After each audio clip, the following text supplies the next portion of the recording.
Shalom, selamat pagi jemaat yang dikasihi oleh Tuhan Yesus Kristus. Kalau pada pagi hari ini kita bersama-sama diberikan kesempatan oleh Tuhan untuk beribadah pada pagi hari ini, kita perlu bersyukur karena Tuhan kita adalah Tuhan yang selalu ada bersama-sama dengan kita. Kasih-Nya adalah kekuatan bagi kita dan Dialah tempat perlindungan kita. Hanya Dialah satu-satunya perlindungan bagi kehidupan kita di saat ini. Haleluya.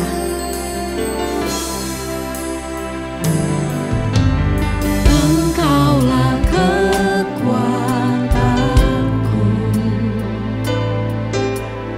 tempat perlindunganku. Saat badai menerpa, aku tak akan goyah. Aku tak akan goyah, sebab Kau sertaku. Hanya Engkaulah Tuhan perlindungan kami. Engkaulah kekuatanku, tempat perlindunganku. Saat badai menerpa, aku tak akan goyah.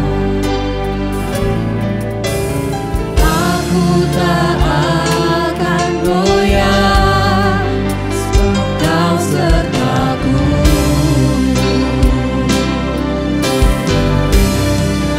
Sejauh langit dari bumi, begitu besarnya kasih-Mu. Penuhi hati kami yang rindu menyembah-Mu, Yesus. Sejauh langit dari bumi, begitu besarnya kasih-Mu. Kaulah Tuhan, kekuatanku, sukacitaku.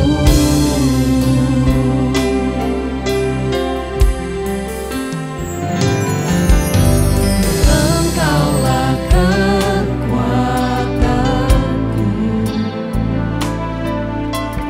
tempat perlindunganku. Saat badai menerpa, aku tak akan goyah. Aku tak akan goyah, sebab Kau sertaku.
Tuhan yang layak terima puji-pujian kami.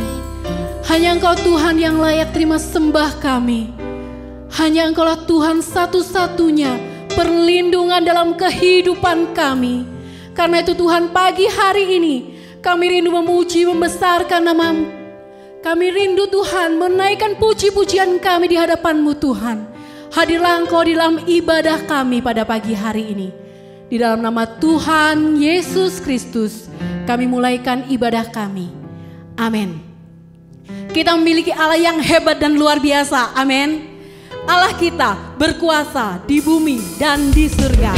Haleluya.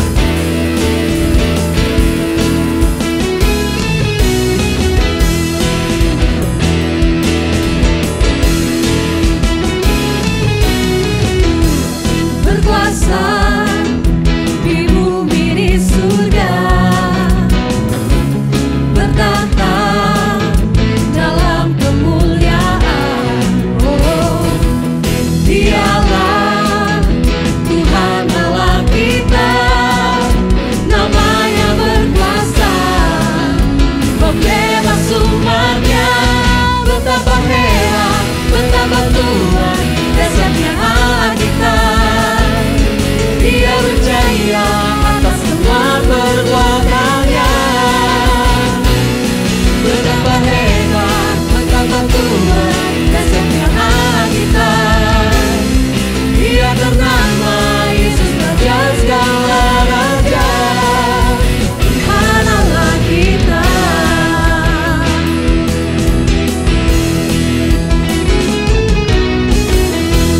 Berkuasa di bumi di surga, bertata dalam kemuliaan. Oh, Dialah Tuhan Allah kita, namanya berkuasa, pembebas umatnya. Betapa hebat, betapa Tuhan, dahsyatnya Allah kita. Dia berjaya atas semua perbuatannya. Betapa hebat, betapa Tuhan, dahsyatnya Allah kita. Dia bernama Yesus, Raja segala raja. Betapa hebat, betapa Tuhan, dahsyatnya Allah kita. Dia berjaya atas semua perbuatannya. Betapa hebat, betapa Tuhan, dahsyatnya Allah kita. Dia bernama Yesus, Raja segala raja, Tuhan Allah kita. Tuhan Allah kita. Tuhan Allah kita. Berikan sorak-sorai kepada Tuhan Allah kita. Dialah yang maha kuasa, Dia yang mulia. Maha kuasa, maha mulia, Kau bertahta atas semesta. Maha kuasa, maha mulia, dulu sekarang sampai selamanya. Kita memiliki Allah yang kuasa, Allah yang maha kuasa, Allah yang mulia. Karena itu tidak terlukiskan apapun perbuatannya dalam kehidupan kita. Mari naikkan pujian di hadapan Tuhan. Tak terlukiskan kasih yang Kau berikan, karya termegang, tiada bandingannya. Dekat kasih-Mu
akan miliki Allah seperti Engkau.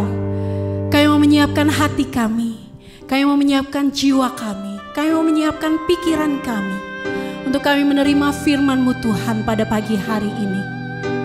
Biarlah Tuhan berfirman pada pagi hari ini.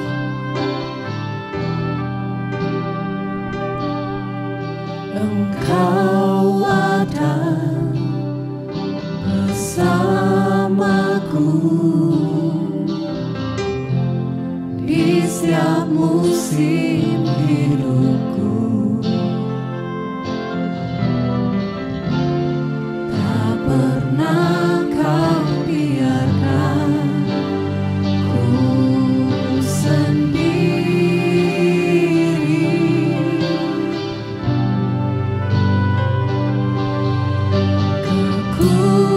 Kekuatan di jiwaku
kehidupan kami.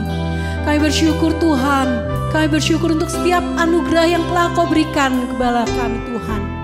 Pada pagi hari ini Tuhan, kami rindu untuk duduk diam mendengarkan firman-Mu Tuhan. Berbicaralah Tuhan melalui hamba-Mu, urapi hamba-Mu Tuhan.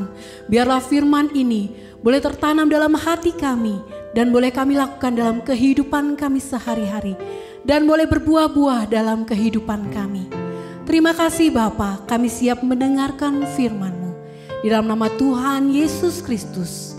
Amin. Makarios, berbahagialah saudara yang diberkati Tuhan. Puji Tuhan. Mari kita akan bersama-sama belajar firman Tuhan. Apa yang dikatakan Tuhan kepada kita, amat terlebih di hari-hari akhir ini menjelang kedatangan Tuhan. Saudara, judul firman Tuhan pada pagi hari ini adalah Kerajaan Kekal atau Kerajaan Allah. Sebelumnya saya ingin beritahukan kepada saudara bahwa sesungguhnya ada dua, kerajaan Allah dan kerajaan iblis. Kerajaan terang dan kerajaan gelap. Surga dan neraka. Dua. Tidak heran waktu Yesus melayani di atas muka bumi ini, dia sempat berbicara tentang dua jalan, dua pintu, satu jalan yang lebar, satu jalan yang sempit. Jalan yang lebar menuju neraka dan banyak orang yang masuk melewati jalan yang lebar. Namun sempitlah jalan, sesaklah pintu yang menuju ke sorga dan sedikit orang yang masuk. Tahukah saudara bahwa ketika Yesus melayani di atas muka bumi, dia lebih banyak berbicara tentang neraka daripada tentang surga. Kenapa? Sebab dia merindukan agar manusia tidak masuk neraka. Banyak saudara baca di dalam Injil, setiap Injil dia berbicara tentang neraka. Oke, dia bicara juga tentang surga, tapi lebih banyak dia tekankan tentang neraka. Karena dia tidak inginkan manusia masuk ke dalam neraka. Baik, mari kita akan pelajari firman Tuhan.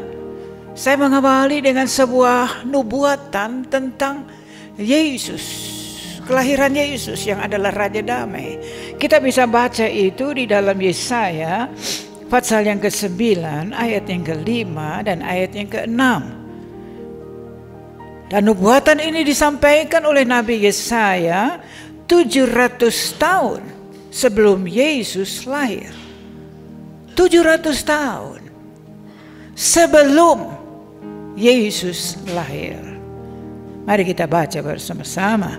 Sebab seorang anak telah lahir bagi kita, seorang putra telah diberikan untuk kita. Lambang pemerintahan ada di atas bahunya, dan namanya disebutkan orang Penasehat Ajaib, Allah yang perkasa, Bapa yang kekal, Raja Damai. Besar kekuasaannya dan damai sejahtera tidak akan berkesudahan di dalam kerajaannya. Raja Damai. Damai sejahtera tidak berkesudahan di dalam kerajaannya. Berarti ya, kerajaannya hanya terdiri dari damai sejahtera. Tidak heran waktu dia ada di tengah laut bersama murid-muridnya, datanglah badai, angin taufan luar biasa, perahu hampir tenggelam. Murid-murid sudah panik, dia hanya berdiri. Dan dia berkata, tenang, damai sejahtera, peace, be still. Damai sejahtera, tenang. Bayangkan saudara, siapa manusia yang sanggup menenangkan laut yang luar biasa ganasnya, ombak yang begitu tinggi? Tidak ada. Yesus sang Raja damai, yang damai sejahteranya tidak berkesudahan. Luar biasa.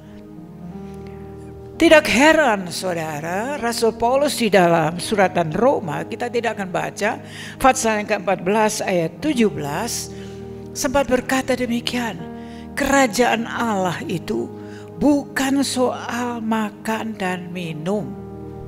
Hebat ya Paulus. Kerajaan Allah bukan soal makan dan minum, tetapi soal kebenaran, damai sejahtera, dan sukacita di dalam Roh Kudus. Kerajaan Allah bukan soal makan dan minum, tetapi soal kebenaran, damai sejahtera yang tidak berkesudahan, yang kekal, dan sukacita di dalam Roh Kudus. Siapa manusia di atas muka bumi yang tidak ingin memiliki sukacita? Nggak ada. Dari anak sampai orang tua merindukan sukacita dan ingin selalu menikmati sukacita. Dan itu yang Tuhan kehendaki. Dan ketahuilah jemaat yang dikasihi Tuhan, bahwa di dalam kerajaan sorga penuh dengan sukacita, penuh dengan damai sejahtera. Bukankah kita merindukan hal itu? Baik. Itu sebabnya Yesus mengajar. Dia mengajar untuk kita bisa menikmati kerajaan sorga yang sudah Dia sediakan bagi kita. Kita lanjutkan. Tadi nubuatan Yesaya berkata seorang putra telah diberikan. Seorang anak telah lahir bagi kita. Siapa dia? Tidak lain adalah Yesus. Yesus sang Raja damai. Tidak heran saudara, di dalam Injil Yohanes pasal 3 ayat 16 yang merupakan Injil mini. Nah, kita hafal ayat itu. Kalau ada yang belum hafal silakan hafal. Yohanes 3 ayat 16. Karena demikian besar Allah mengasihi dunia ini, sehingga dikaruniakannya putranya yang tunggal. Putranya yang tunggal. Supaya barang siapa yang percaya kepada Dia tidak akan binasa, melainkan beroleh hidup yang kekal. Saudara, terjemahan baru mengatakan supaya setiap orang. Terjemahan lama berkata supaya barang siapa, whosoever, siapa saja. Tidak ditentukan golongan A, B, C, no. Barang siapa, setiap orang yang percaya kepada Yesus tidak akan binasa, melainkan beroleh hidup yang kekal. Hidup yang kekal. Tadi judul khotbah adalah kerajaan yang kekal. Nah, hidup yang kekal inilah yang harus kita lewati, alami. Di mana? Nah, tinggal pilih surga atau neraka. Nggak ada pilihan lain. Bahwa ketika saudara dan saya diciptakan, manusia pertama diciptakan, Allah membentuk tubuh manusia sudah lengkap semua. Ya, tapi manusia masih menjadi benda yang mati, bukan hidup, benda yang mati. Lalu Allah menghembuskan nafasnya di dalam lubang hidup manusia. Langsung manusia menjadi makhluk yang hidup. Jadi ketahuilah jemaat Tuhan yang dikasihi Tuhan, nafas yang ada di dalam lubang hidup kita, itu kita beroleh dari siapa? Dari Tuhan yang menghembuskan rohnya, roh Allah ya, ke dalam lubang hidup kita, sehingga kita menjadi makhluk yang hidup. Lain dengan binatang. Binatang hanya memiliki tubuh dan jiwa. Tapi manusia memiliki tubuh, jiwa, dan roh. Berbeda sekali. Dan roh ini yang hidup langgeng, kekal selama-lamanya, karena asalnya dari sana, dari Allah. Tidak heran saudara, di dalam Injil Lukas pasal 24 ayat yang ke-46, apa yang diucapkan Yesus di dalam ayat itu, Lukas 24 ayat 46. Lalu Yesus berseru dengan suara nyaring, "Ya Bapa, ke dalam tangan-Mu ku serahkan nyawaku." Dan sesudah berkata demikian, ia menyerahkan nyawanya. Kenapa dia menyerahkan nyawa?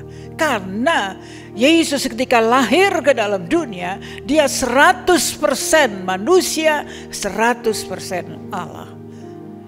Jadi Yesus di dalam kandungan Maria hanya pinjam kandungan Maria. Dia 100% Allah. Bukan benih laki-laki, ada ayatnya Yohanes 1 ayat 12, 11. Ya, bukan oleh benih laki-laki, tetapi dari Allah.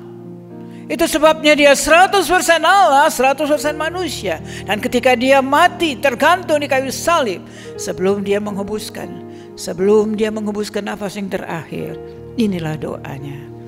Bapa, ke dalam tangan-Mu ku serahkan rohku, nyawaku.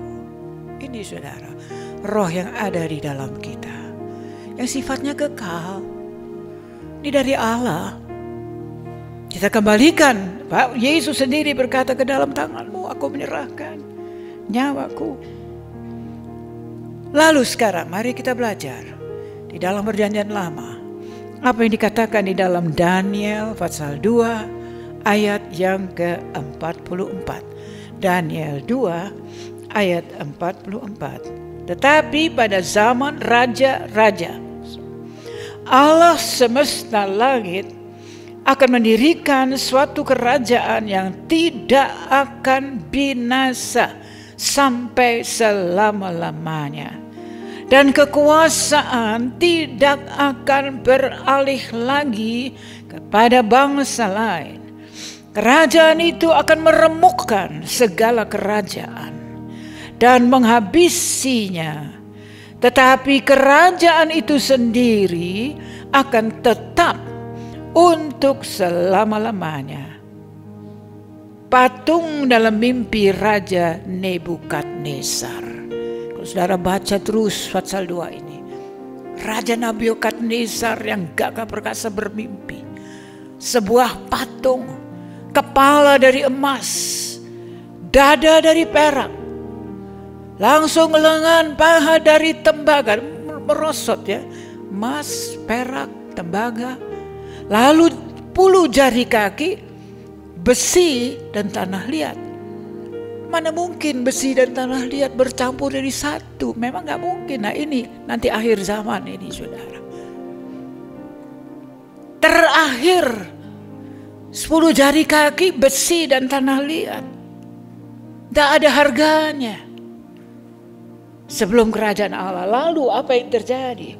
Dalam mimpi Raja Nebukadnezar, tiba-tiba setelah dia melihat patung yang gagah persasa ini, tiba-tiba dia melihat sebuah batu kecil langsung turun dari langit. Dan turun dari langit menimpa patung itu, bukan kepalanya, bukan pahanya, namun jari-jarinya, kakinya.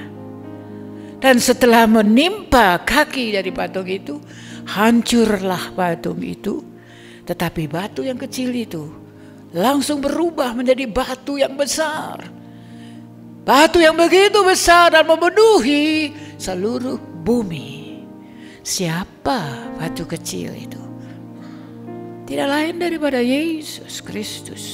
Batu yang dibuang oleh tukang-tukang kayu, tetapi menjadi batu penjuru Yesus. Batu zaman ya, luar biasa. Itulah Yesus. Kerajaan Allah akan memenuhi seluruh bumi ini.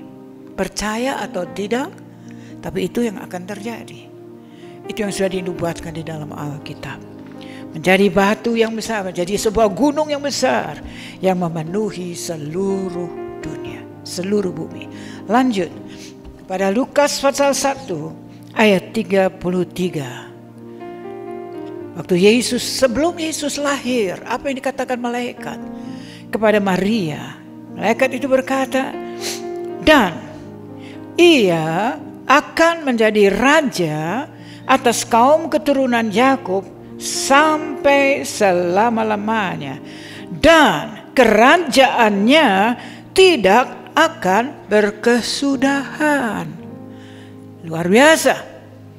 Sebelum Yesus lahir, ketika malaikat datang kepada Maria dan mengatakan bahwa kamu akan hamil, mengandung, dan melahirkan seorang anak laki-laki. Nih, ya, kerajaannya, dia akan menjadi raja. Dan kerajaannya tidak akan berkesudahan. Tidak heran saudara, Yesus berkata di dalam Injil Matius 6 ayat yang ke-33. Matius 6 ayat 33. Tetapi carilah dahulu kerajaan Allah dan kebenarannya, maka semuanya itu akan ditambahkan kepadamu. Yesus sendiri di dalam khotbahnya, dia berkata, udahlah, gak usah bingung soal sandang pangan, papan, gak usah bingung. Semua itu dicari oleh manusia dunia. Orang dunia bingung mencari apa yang harus dimakan dan pakai. Saudara baca ayat sebelumnya, Matius 6 ayat 25 mulai. Yesus berkata, jangan khawatir, Salomo aja loh, ya, yang begitu hebat, begitu terkenal di seluruh dunia, tapi tidak seperti ini loh, bunga bakung yang bagus, yang indah. Yesus berbicara, saudara silakan baca di rumah ayat 25 Matius 6. Dan akhir Yesus berkata, makanya gak usah bingung, gak usah khawatir. Carilah lebih dahulu kerajaan Allah dan kebenarannya, maka segala sesuatu akan ditambahkan kepadamu. Sekarang mari kita baca di dalam Wahyu 17 ayat yang ke-14.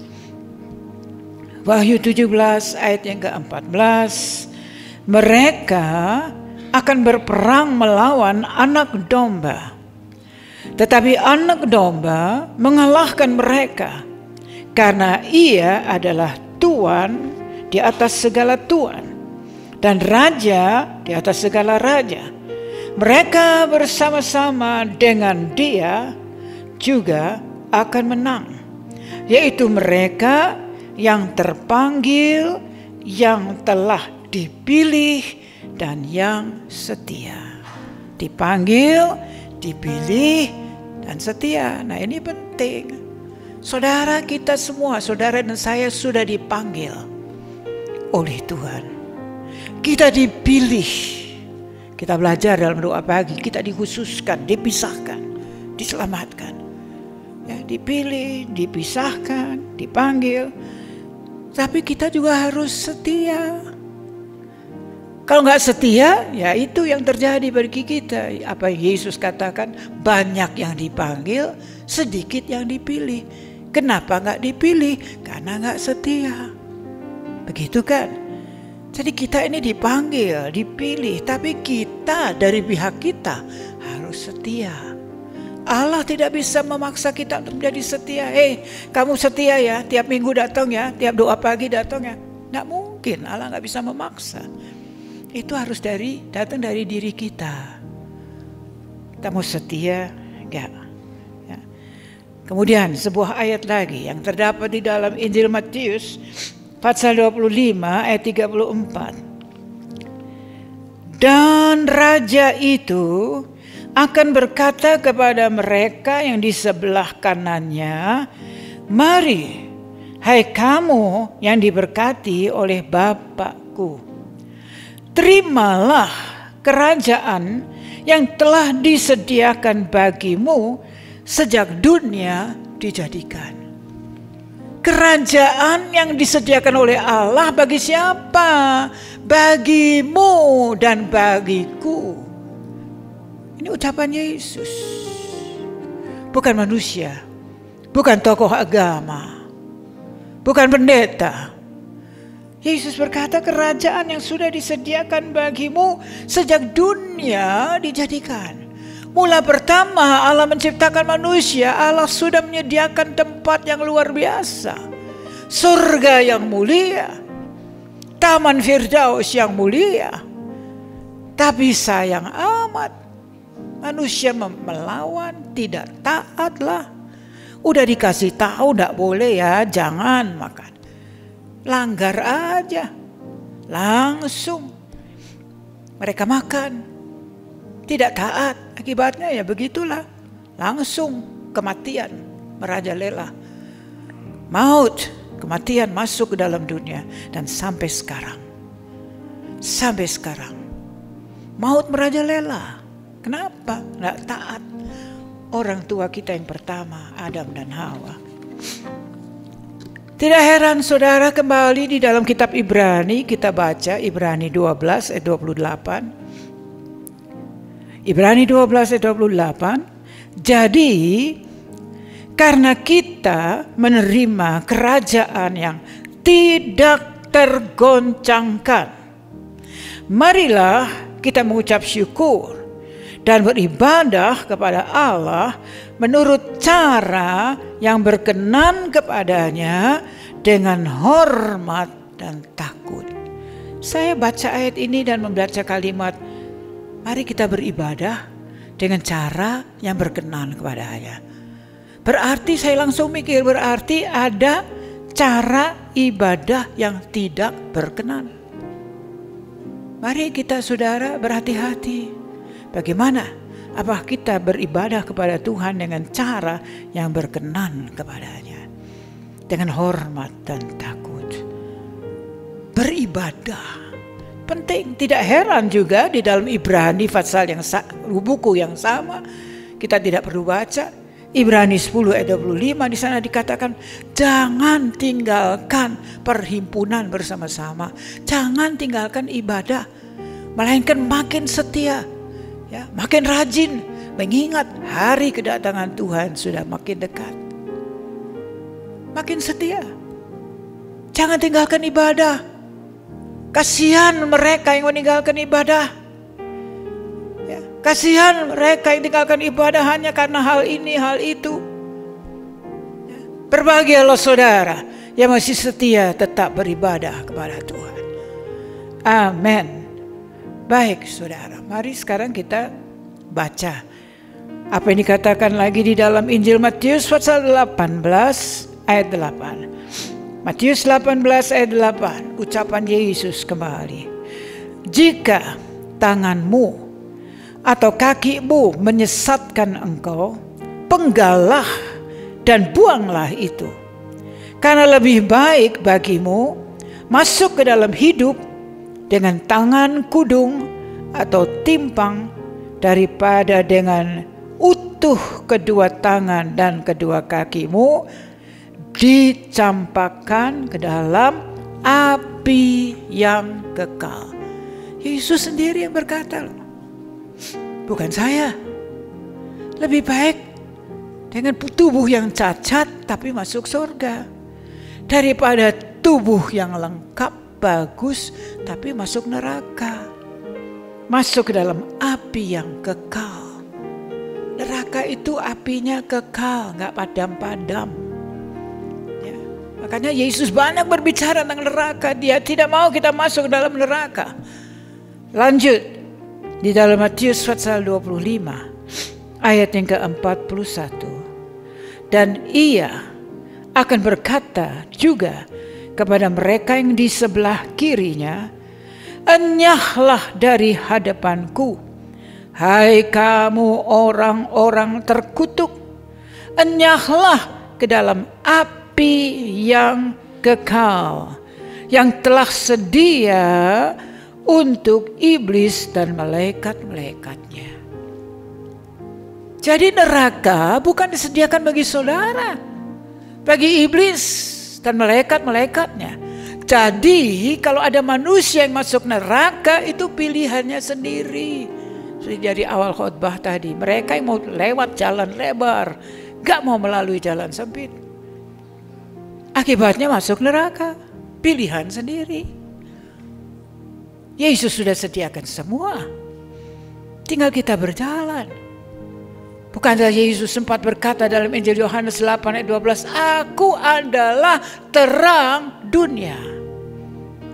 Barang siapa mengikut aku tidak akan berjalan di dalam gelap, melainkan akan beroleh terang hidup itu. Wahai jemaat yang dikasihi Tuhan, mari kita berusaha. Jangan sampai kita masuk ke dalam neraka. Aduh, jangan. Karena apinya nggak mati-mati. Api kekal.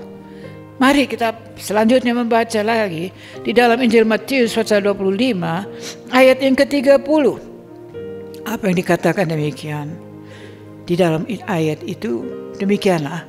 Dan campakkanlah hamba yang tidak berguna itu ke dalam kegelapan yang paling gelap. Di sanalah akan terdapat tangisan dan kertak gigi. Campakkanlah hamba yang tidak berguna ke dalam api atau ke dalam kegelapan yang paling gelap. Outer darkness.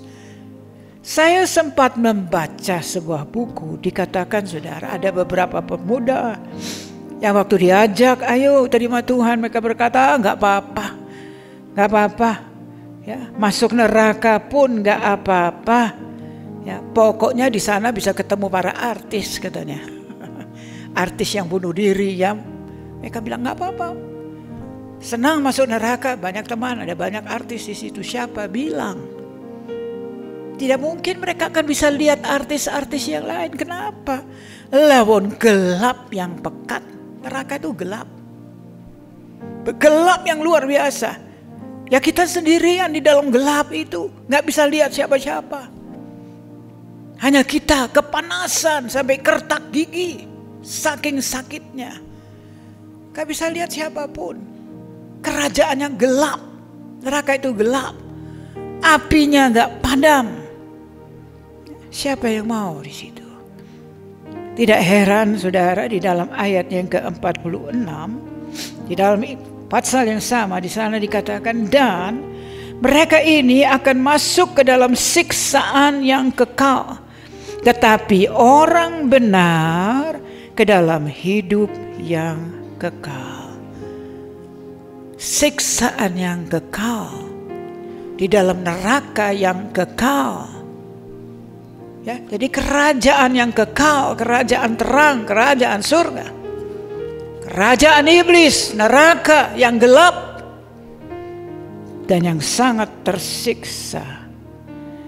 Jadi saudara ketahuilah, sadarlah, kita semua akan hidup kekal, terserah ya di dalam surga atau di dalam neraka.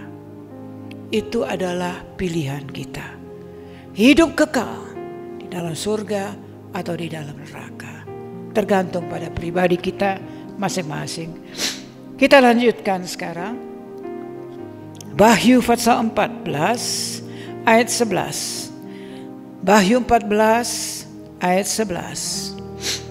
Maka asap api yang menyiksa mereka itu naik ke atas sampai selama-lamanya. Dan siang malam mereka tidak henti-hentinya disiksa. Yaitu mereka yang menyembah binatang serta patungnya itu dan barang siapa yang telah menerima tanda namanya. Siang malam disiksa.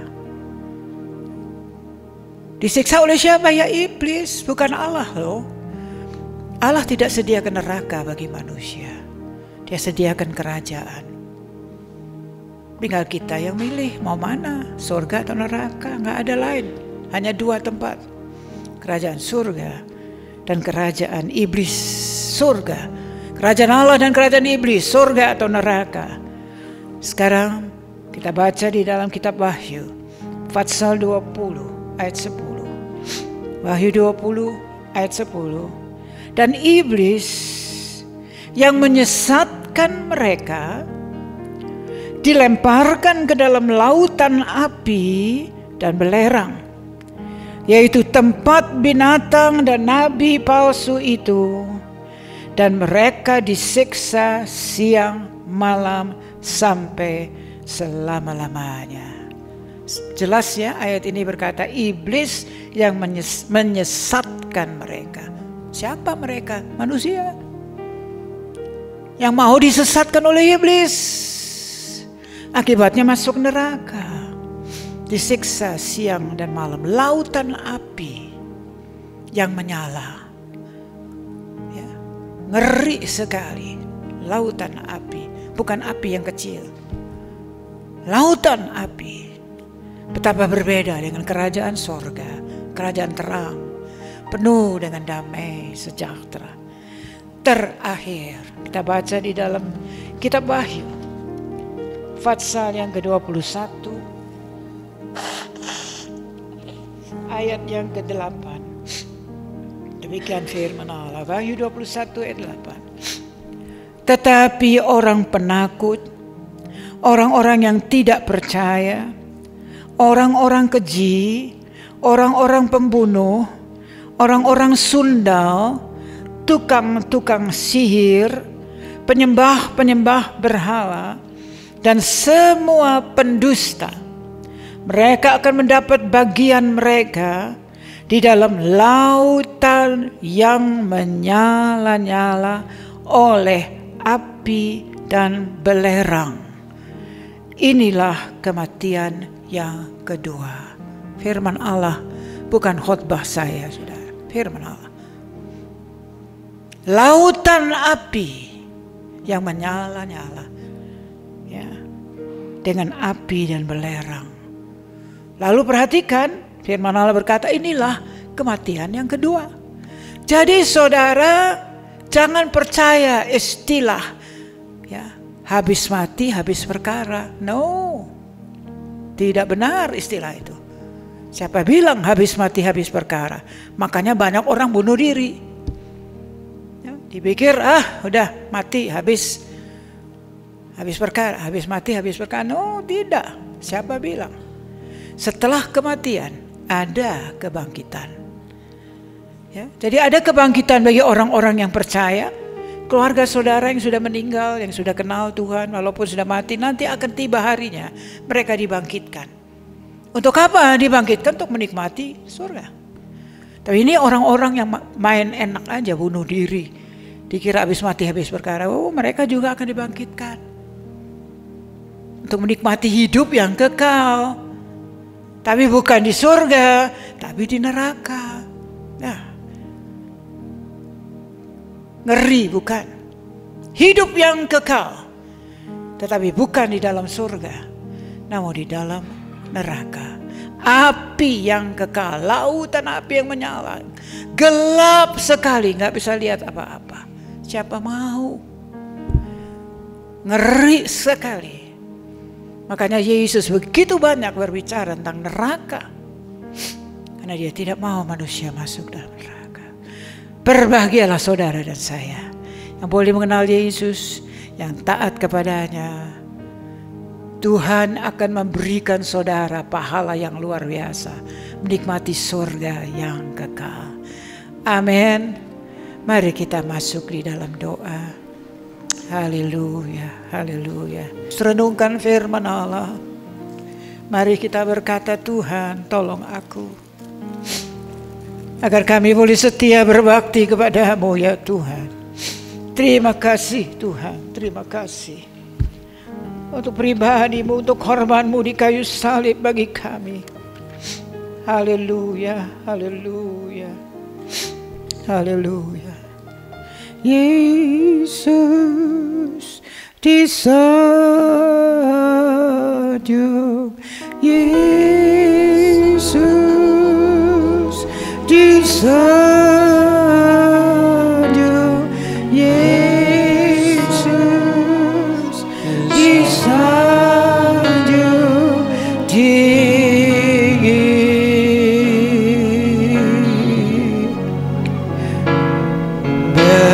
Belaikan puji Dia, umatnya sebanyak Rajaku disanjung tinggi. Mari kita berdiri, haleluya. Yesus disanjung, Yesus disanjung, Yesus disanjung tinggi.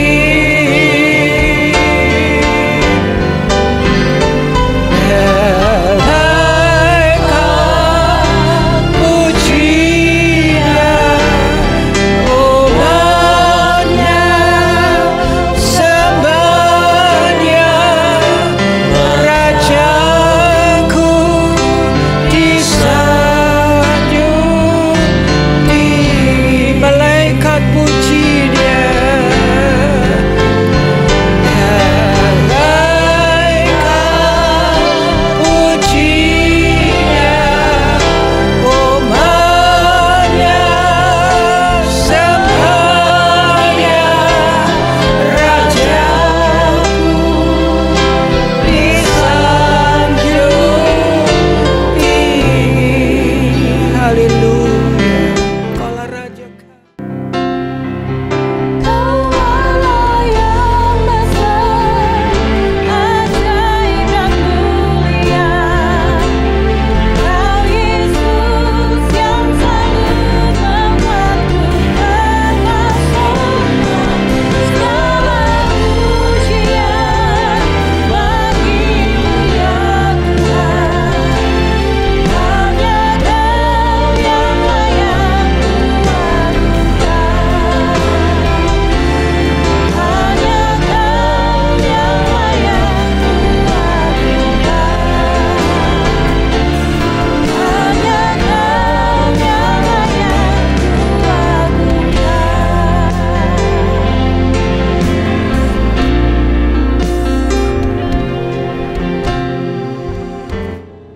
Ya Tuhan, hadirat-Mu tetap menyertai mereka untuk memberkati setiap rumah tangga mereka, seluruh anggota keluarga mereka. Berkatilah usaha dan mata pencaharian umat-Mu. Berkatilah roti dan air mereka. Berkatilah umat-Mu ini dengan kekuatan dan kesehatan. Sesungguhnya Engkau sangat mengasihi umat-Mu. Seluruh umat-Mu ini ada di dalam telapak tangan-Mu, dan tak seorang pun dapat merampas mereka, domba-domba-Mu ini, dari dalam tangan-Mu. Hamba-Mu berdoa, bawalah seluruh sidang jemaat-Mu ini semakin hari semakin dekat kepada-Mu, semakin mengasihi Engkau ya Tuhan, sehingga mereka boleh tiba di puncak bukit kesucian-Mu dan memandang wajah-Mu yang indah. Kini sidang jemaat yang dikasihi Tuhan, Allah yang kekal adalah naungan-Mu, dan lengannya yang abadi menopang Engkau. Tuhan memberkati Engkau dan melindungi Engkau. Tuhan menyinari engkau dengan wajah-Nya serta memberikan engkau kasih karunia. Tuhan menghadapkan wajah-Nya kepadamu dan memberikan engkau damai sejahtera di dalam berkat nama Tuhan Yesus Kristus. Amin. For thou